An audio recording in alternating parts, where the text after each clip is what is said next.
नमस्कार दोस्तों, ये वीडियो मैंने एक आइडियल टीचर के लिए क्या गुण होने चाहिए उस चीज़ को विचार में रखते हुए बनाया है।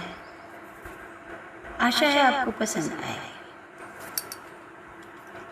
गुरु ब्रह्मा गुरु विष्णु गुरुर्देवो महेश्वरा गुरु साक्षात परम ब्रह्म तस्मै श्री गुरुवे नमः। किसी ज़माने में इतनी रिस्पेक्ट दी जाती थी टीचर्स को, या रही होगी। क्यों?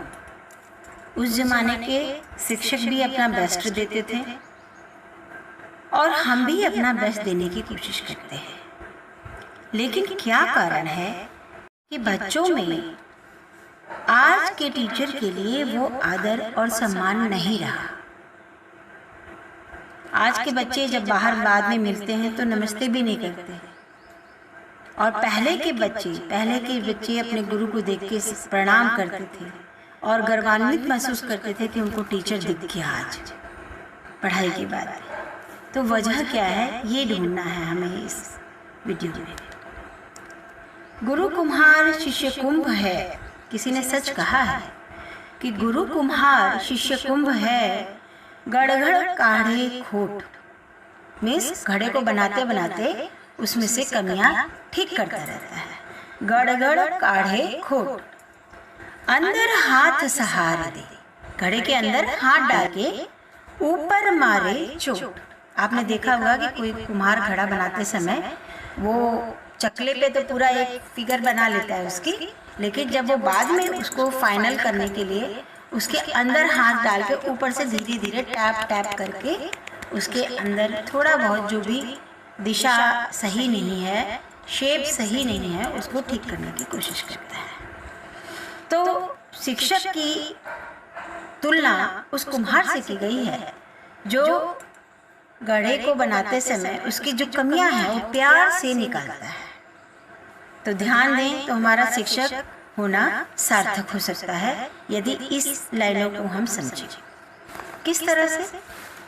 तो देखिए कि प्यार, स्नेह, ममता और शिक्षा, ये गुण हम बच्चों को उस टाइम दे रहे होते हैं जब हम पढ़ा रहे होते हैं। ये फीलिंग्स होती हैं।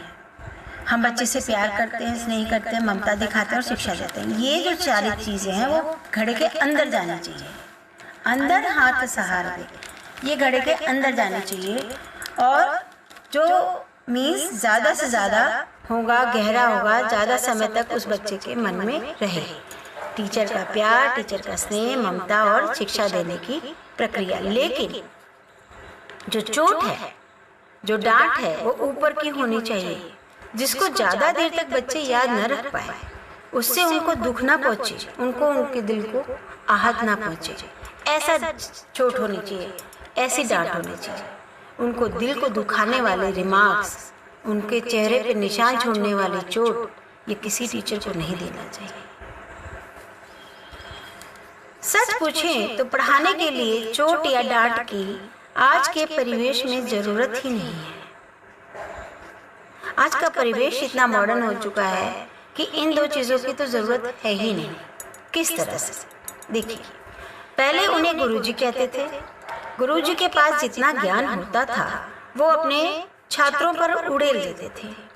माँ बाप पढ़े लिखे नहीं होते थे उस जमाने में, तो गुरुओं को लगता था कि मैं इतनी मेहनत इन बच्चों के साथ कर रहा हूँ और सिखाना चाह रहा हूँ, परंतु ये बच्चे सीख नहीं रहे, ये बदमाशी कर रहे हैं। इसलिए वो गुरु उनको धमकाकर सिखाने की कोशिश करते थे। तो उस समय जितना भी ज्ञान उन बच्चों के पास जाता था या उन बच्चों को मिलता था, उसका पूरा का पूरा श्रेय गुरु को जाता था।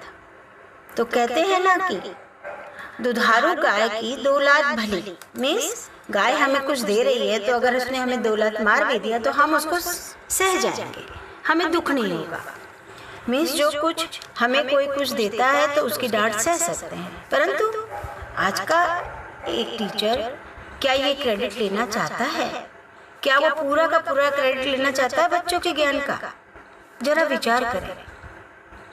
अगर वो क्रेडिट ले सकता है तो गुरु ब्रह्मा गुरु विष्णु वाली जो लाइन्स है वो यूज़ करें, नहीं तो नहीं।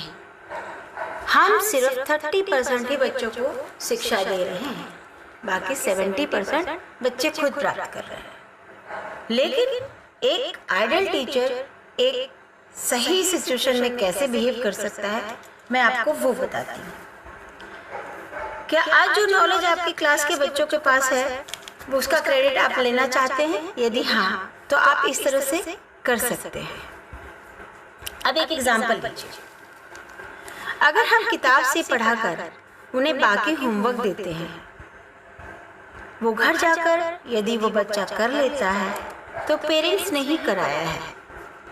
उन्होंने वो पूरा एक तरह से पाठ पढ़ाया, फिर उसे समझाया घर में, और फिर तब वो बच्चा होमवर्क कर पाया। अब सिचुएशन लीजिए कि वो क्लास में क्या सिचुएशन बनती है इस प्रक्रिया की। अब क्लास में 40 स्टूडेंट हैं, 10 ने होमवर्क कर लिया पूरी तरह, बढ़िया परफेक्ट तरीके से। 10 ने शुरू आधा अधूरा किया, बाकी 10 ने शुरुआत तो की लेकिन आगे वो कर नहीं पाए।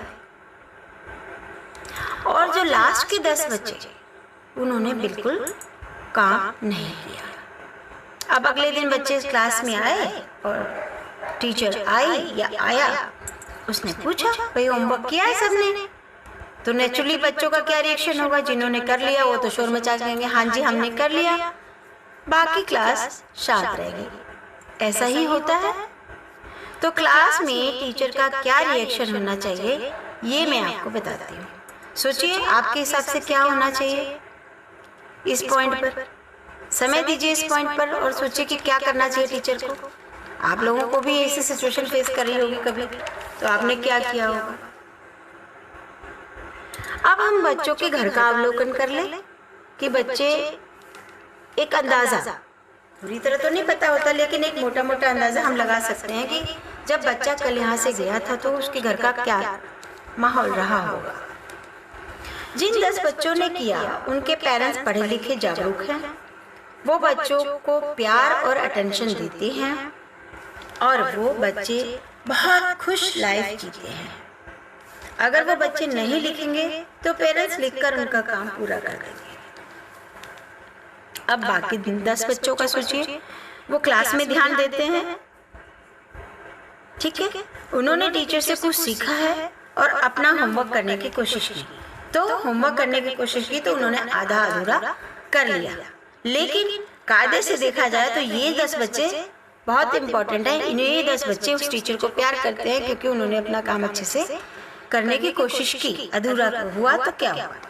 अब अगले 10 सोचिए, 10 ने शुरुआत तो की, याद तो किया कि उन्हें होमवर्क मिला है, पर उन्हें इंटरेस्ट नहीं आया और उन्हें तो समझ नहीं आया और काम करने का मन नहीं हुआ। अब लास्ट के 10 बच्चे सोचिए, बाकी 10 घर गए, घर का माहौल विपरीत था, उन्हें घर में काम करना था। पेरेंट्स को परवाह नहीं थी कि वो बच्चे हैं, उन्हें पढ़ना है, उन्हें समय देना है, उन्हें बैठ के उनको पढ़ाना है या उन्हें याद दिलाना है। अब ये 40 बच्चे वापस स्कूल आए। नेक्स्ट डे टीचर क्लास में आती है, तो टीचर का क्या रोल होना चाहिए?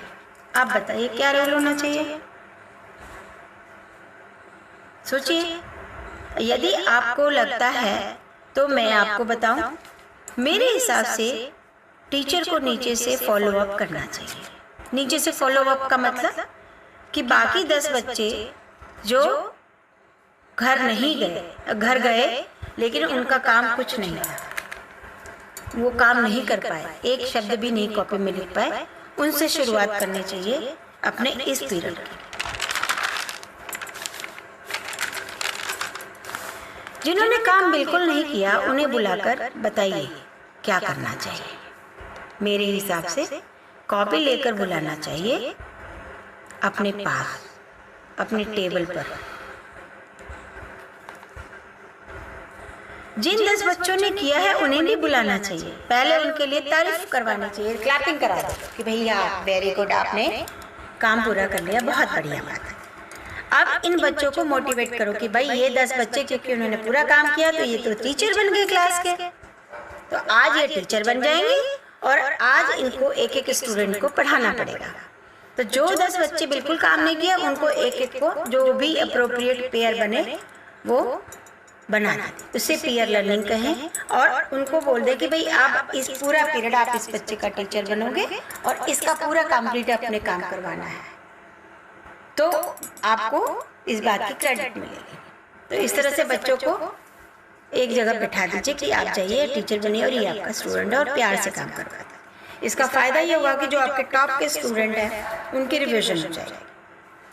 अब बीच के 10 बच्चे जिन्होंने अभी आधा अधूरा काम कर रखा था, आप उनको बोलिए कि आप अपनी सीट पर बैठो और अपना काम शुरू करो, जो बचा हुआ है उसको कंप्लीट करो, जो ना आए मुझसे पूछ लेना, मैं आपको बता दूँगी और आप इसे कंप्लीट कर दोगे। अब बचा जो 10 बच्चे जिन्होंने शुरुआत तो की थी लेकिन वो कंप्लीट नहीं कर पाए, उनको अपने टेबल पर बुला लीजिए प्यार से और बोलिए कि अपनी अपनी कॉपी खोलो और यहीं खड़े हो जाओ और मैं आपको समझाती जाती हूँ और आप अपना काम पूरा करो। और उस समय जो बच्चा अच्छा कर रहा हो, चाहे उसकी हैंडराइटिंग अच्छी हो, चाहे वो आपकी बात को ध्यान से सुन रहा हो, बस उसकी तारीफ करते जाइए। वाह क्या है, तुम्हारी तो हैंडराइटिंग बहुत अच्छी है, तुम तो बहुत अच्छा लिख रहे हो, वेरी गुड।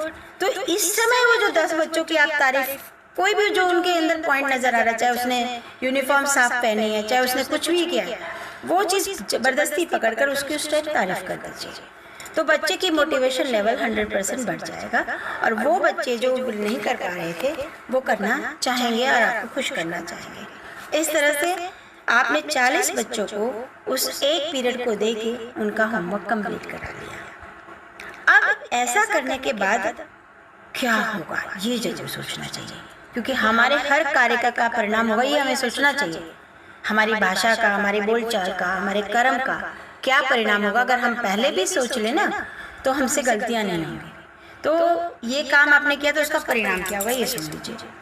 आप खुश होंगे और सुंदर बनेंगे। ज़्यादा बोलने से, डांटने से जो चेहरे पे झुर्रियाँ पड़ती हैं ना, वो नहीं होंगी एक टीचर की। लोग देखते ही पहचान जाते हैं ये टीचर है, क्योंकि टीचर क्लास में अपना खूबसूरती का ध्यान नहीं रखता। तो आपको अपने आप का भी ध्यान रखना है। आपका चेहरा सुंदर बने इसलिए ज़्यादा गुस्सा नहीं करना और चेहरे पे झुर्रियाँ नहीं आएंगी इसलिए ज़्यादा बोलना नहीं है और चुपचाप अपना काम प्यार से और धीमे स्वर में करना है। आप बच्चों को भी सिखाइए कि धीरे बोलिए क्लास में, क्योंकि क्लास आपकी सड़क नहीं है, रास्ता नहीं है जहाँ आप फुल पिच में बात कर सकें। क्लास का मतलब होता है धीरे बोलना। जहाँ टीचर है, टीचर की रिस्पेक्ट देते हुए बात करनी है। ऐसे घर में कोई बड़ा है तो उसकी रिस्पेक्ट देते हुए धीरे बात करनी है, शोर नहीं मचाना है। बच्चे कंफर्टेबल हो जाएंगे। दूसरी बात, दूसरा पॉइंट, बच्चे कंफर्टेबल हो जाएंगे। जब आपने इतने ढंग से 40 बच्चों को टैकल कर लिया तो बच्चे कंफर्टेबल होंगे, आपसे डरेंगे नहीं। आपसे डरेंगे नहीं तो आपका पूरा सम्मान करेंगे, आदर करेंगे।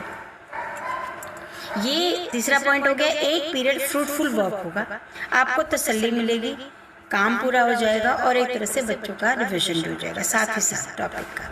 और चौथा, आप, और बहुत इंपॉर्टेंट है ये पॉइंट सारे टीचर्स को नोट करना चाहिए कि आपको पेरेंट्स को क्रिटिसाइज करने की जरूरत ही नहीं पड़ेगी कि होमवर्क नहीं करवाया, क्योंकि अगर पेरेंट्स होमवर्क कराएंगे तो हम टीचर क्या करेंगे। तो इस तरह से आप अगर देखें कि अगर आपने ऐसा किया तो आप 70% क्रेडिट ले सकते हैं बच्चों की नॉलेज का, बजाय 30% टीचर रहने के आप 70% टीचर बन जाएंगे। तो मेरे हिसाब से आइडियल टीचर यही है जो इस तरह से एक सिचुएशन को डील करता है। यदि आपका मत अलग है तो प्लीज़ कमेंट करें, और अगर आपको ये वीडियो अच्छी लगे तो प्लीज़ शेयर भी करें दूसरे टीचर्स के साथ और दूसरे लोगों के साथ। Thank you. Have a nice day.